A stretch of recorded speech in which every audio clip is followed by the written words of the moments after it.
রাজধানী শহর থেকে অনেক অনেক দূরের একটা গ্রাম। গ্রামের নাম তমালবিথি। সেই গ্রামে স্ত্রী সন্তান নিয়ে বাস করতেন এক মহাপণ্ডিত। গ্রামের সকলেই তাকে অনেক ভালোবাসত।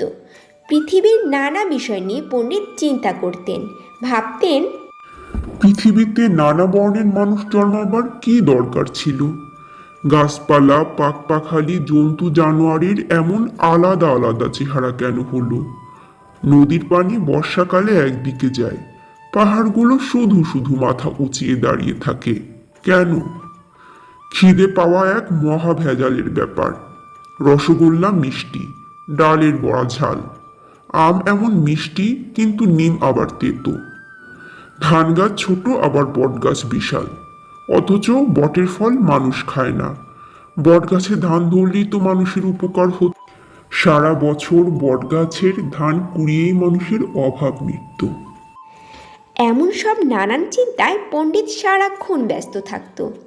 চিন্তা করতে করতে হয়তো কখনো খাবার কথাই ভুলে যেত। খালি কাপে চুমুক দিতে দিতে পণ্ডিতের রাত কেটে যায়। সকাল হয়েছে, নাস্তা এনেছি, খেয়ে নাও। কাল সারা রাত চা খেয়েছি, এখন পেটে কোনো জায়গা নেই গো। এমনি করে পণ্ডিতের দিন কাটে, মনে তার বেজায় দুঃখ। তমালবিথি গ্রামের লোক ছাড়া দেশের কেউ আমার নাম জানে না। আমি শুনেছি রাজধানী শহরে নাকি অনেক বড় বড় পণ্ডিত আছেন। তারা নানান বিষয় নিয়ে তর্ক বিতর্ক করে, রাজাও তাদের কথা শোনেন। দেশের লোক তাদের নাম জানে। পণ্ডিত ঠিক করলেন শহরে যাবেন। বউ আর মেয়েকে একদিন মনের কথা জানালেন। রাজধানী শহরে নাকি অনেক বড় বড় পণ্ডিত আছেন। তারা নানান বিষয় নিয়ে তর্ক বিতর্ক করেন, রাজাও তাদের কথা শোনেন। দেশের লোক তাদের নাম জানে। আমার ইচ্ছা ওই সকল পণ্ডিতদের তর্কে হারানো। পণ্ডিতের বউ আর মেয়ে তো কিছুতেই পণ্ডিতকে শহরে যেতে দিবে না। ও গো, তুমি চলে গেলে আমাদের কি হবে? কিন্তু পণ্ডিত নাছোড়বান্দা।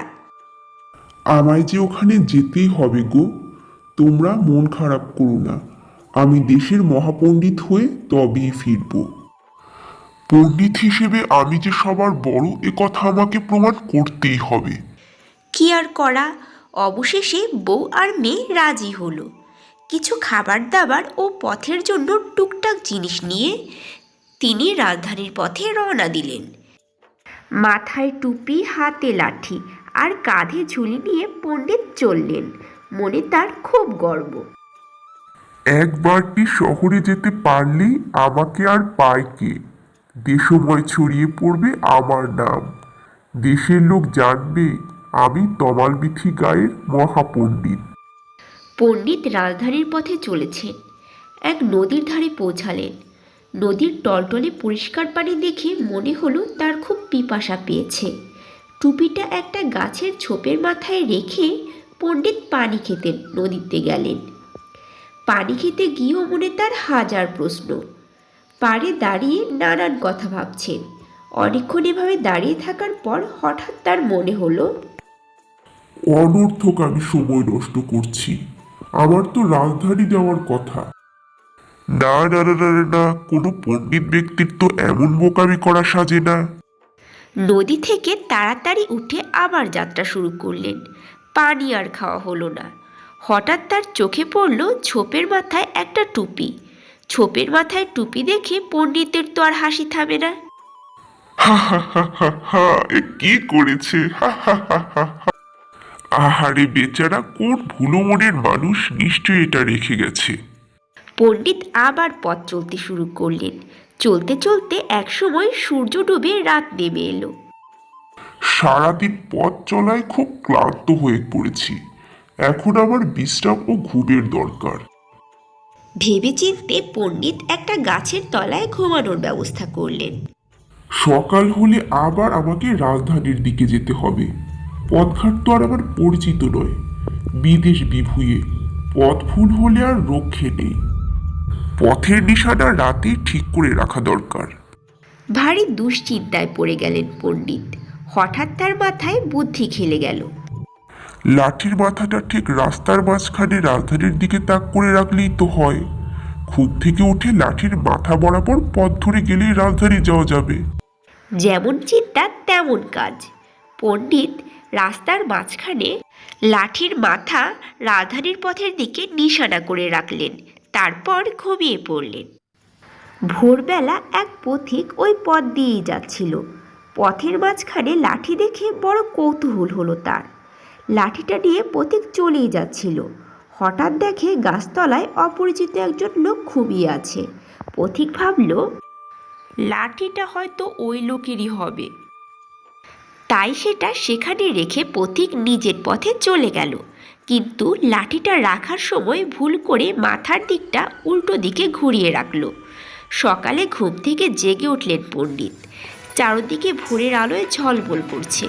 মনে পণ্ডিতের খুব আনন্দ। আর মাত্র একদিনের পথ রাজধানী শহর, তারপর আমি তো হব এদেশের সবচেয়ে বড় পণ্ডিত।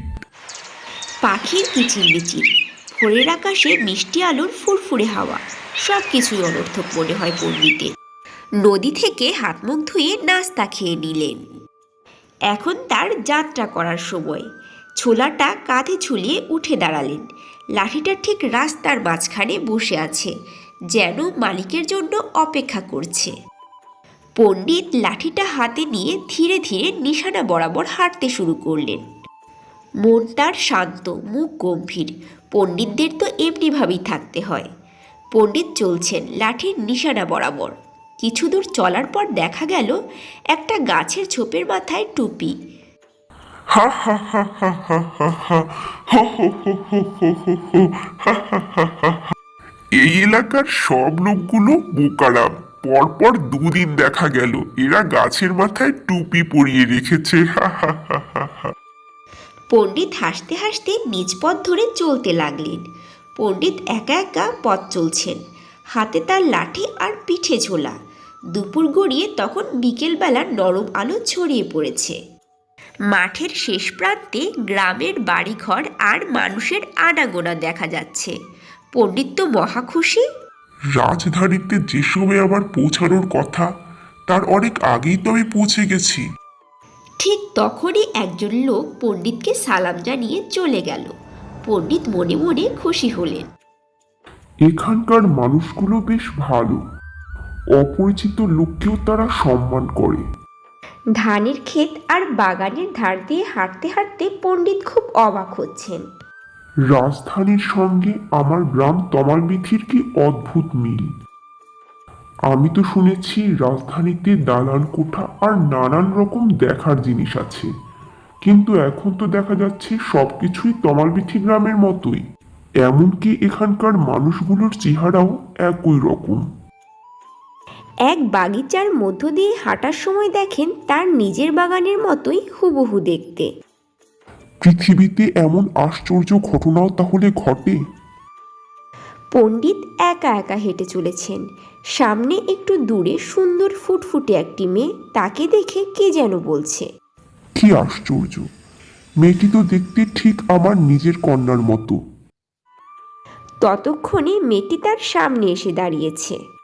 বাবা, তুমি এত তাড়াতাড়ি রাজধানী শহর থেকে ফিরলে কি করে? আর তোমার মাথার টুপিটাই বা কোথায়? কি বললি, টুপি? আমি ফিরে এসেছি? পণ্ডিত ভাবছেন, আমার মেয়েটি এত দ্রুত রাজধানীতে এলো কি করে? পণ্ডিতের জন্য আরও বিস্ময়কর ঘটনা অপেক্ষা করছিল। সামনে তাকিয়ে দেখেন ঠিক তার নিজের বাড়ির মতো একটা বাড়ি, তার বউয়ের মতো এক মহিলা দোরগড়ায় দাঁড়িয়ে। পণ্ডিত তো মহা দুশ্চিন্তায় পড়লেন। কি আশ্চর্য, পৃথিবীটা এত ছোট আর একই রকম দেখতে। ওখানে হাবা গঙ্গারামের মতো দাঁড়িয়ে না থেকে ঘরে এসে বিশ্রাম নাও। মহিলার ধমকে পণ্ডিতের ঘোর কাটল। তাই তো, আমি তো আমার নিজের গ্রামে ফিরে এসেছি। ঘরে ঢুকে বিশ্রাম নিতে নিতে পণ্ডিত গভীর চিন্তায় ডুবে গেলেন। ভাবতে ভাবতে তার মনে হলো, এটা কিভাবে ঘটলো? আমি বা তমালবিথিতে ফিরলাম কি করে? ঘটনাটা যাই ঘটুক, আমি কিন্তু অত ভুলো মনের মানুষ নই। ছোট্ট বন্ধুরা, গল্পটি তোমাদের ভালো লাগলে চ্যানেলটি সাবস্ক্রাইব করে লাইক কমেন্টস করতে ভুলো না কিন্তু।